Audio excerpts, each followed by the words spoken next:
Sadako vs. Kayako no nació como una necesidad narrativa, nació como una broma que se salió de control. En 2016, Kadokawa Pictures celebraba su 40 aniversario. La estrategia de celebrarlo recordó lo que hizo Toho décadas atrás cuando enfrentó sus monstruos en King Kong vs. Godzilla. Todo comenzó con un afiche falso, Sadako vs. Kayako, publicado el Día de los Inocentes. La imagen se volvió viral, la reacción del público fue tan fuerte que la broma terminó convirtiéndose en proyecto real. La película, sin embargo, existe fuera del canon oficial de Ringu y Ju-On The Grudge.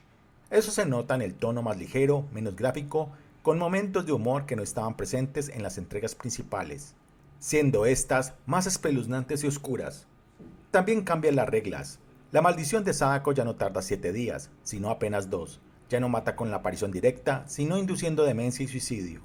La llamada telefónica permanece, pero mostrar el video a otra persona ya no libera a la víctima. Estas modificaciones aceleran la narrativa, pero refuerzan la idea de que esto es un evento especial. Sin embargo, la cinta dejó muchos fans inconformes. El problema es estructural.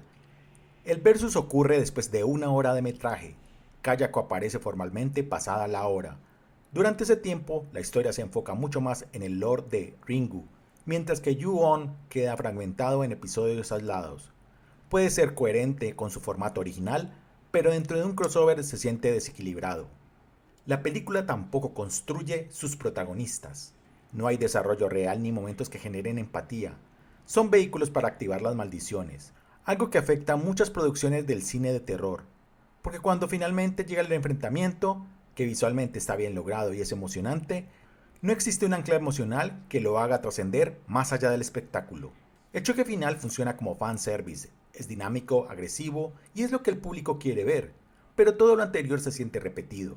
Escenas que ya vimos en cada franquicia, clichés reconocibles, poco aporte real a las continuidades. Salvo un detalle interesante, la idea de que la maldición de Sadako funciona como un virus paranormal en expansión. La primera vez que la vi me pareció decepcionante.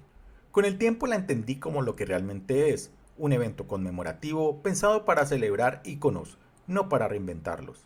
Y quizás esa es la pregunta clave. ¿Debe un crossover expandir el mito o simplemente permitirnos verlos chocar? Sigue al vampiro, la noche continúa.